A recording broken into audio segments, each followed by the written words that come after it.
Ne yapacağız? Ben nefise verebilirim.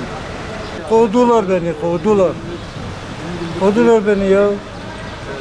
Allah Allah. Benim karım beni vuruyor ya. Allah Allah.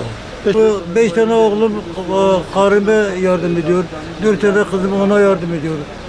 Eğer anasına çak bir tokat vursaydı anasını beni evden çıkardılar.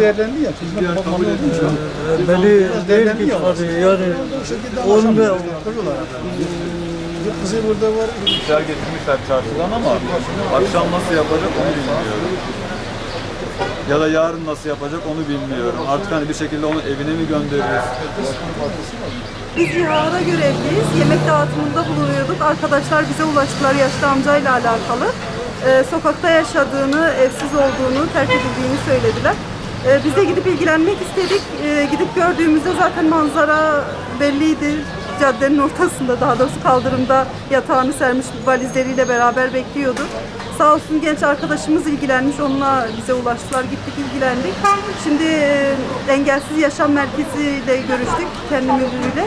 Allah razı olsun, inşallah oraya yerleştireceğiz. Birkaç tane otele gittik, sorumluluk alamayacaklarını söylediler. Hem yaşlı olduğundan dolayı, kimsesiz olduğundan dolayı. Yalnız da olunca sorumluluk alamıyoruz dediler. O yüzden otellere de yerleştiremedik. Yoksa daha öncesinden otele yerleştirmeyi düşünmüştük. evet. Amca dünyaya küsmüş durumda ama bakalım hayırlısı olsun inşallah.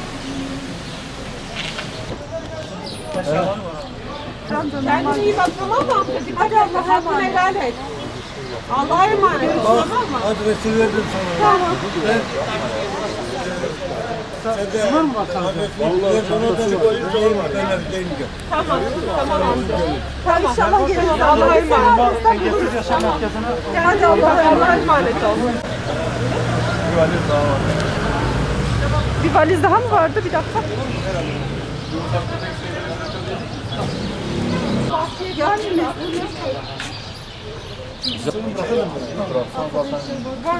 İşte kapatayım getir sen bırakalım mı?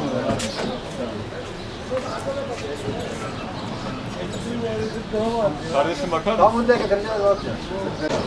Bunları arkaya bıraksana. Peki. Tamam. Hocam arkaya bırak.